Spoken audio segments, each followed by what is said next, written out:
Hi, I'm Nate the Bias User, and today I'm going to be reviewing the new Trippie Redd album, Mansion Music.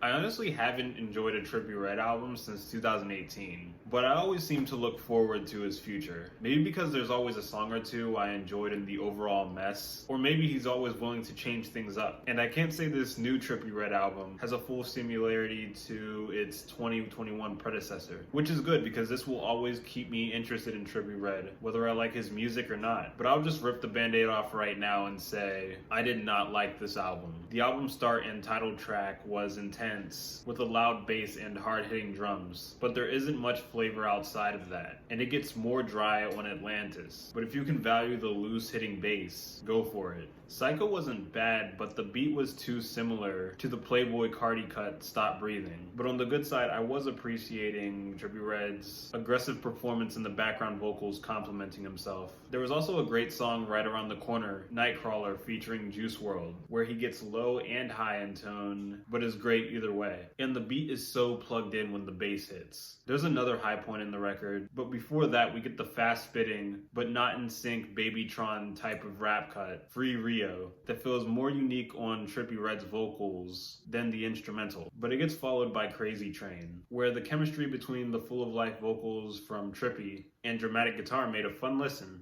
But I have to acknowledge this imperfection, which is the drop in instrumental volume when Travis Scott shows up. And if this was done on purpose, all I have to say to the producers is, what the fuck were you or y'all thinking? You dropped the hype by so much. And if this wasn't the intention, what was the cause for error? But again, the good still won on this track, unlike the follow-up Muscles that had no good to win. And if there is, I couldn't hear it over the sound of double claps, shattering my brain. Not a compliment. The record doesn't get worse than this, but I do get a good amount of cringe on a track further on, featuring Ski Mask the Slump God, Toilet Water, that didn't have the worst beat I've heard, but my respect for the track ends but still gives me laughter when Ski Mask comes in repeating the word flush while the sound of a toilet flushing comes in. I would also like to talk about None, where there was a DaBaby feature, I would assume to be intentional, with Trippie Redd himself wanting him on the track, or possibly DaBaby reaching out, because it's not like there's any demand for a DaBaby feature at this point in time.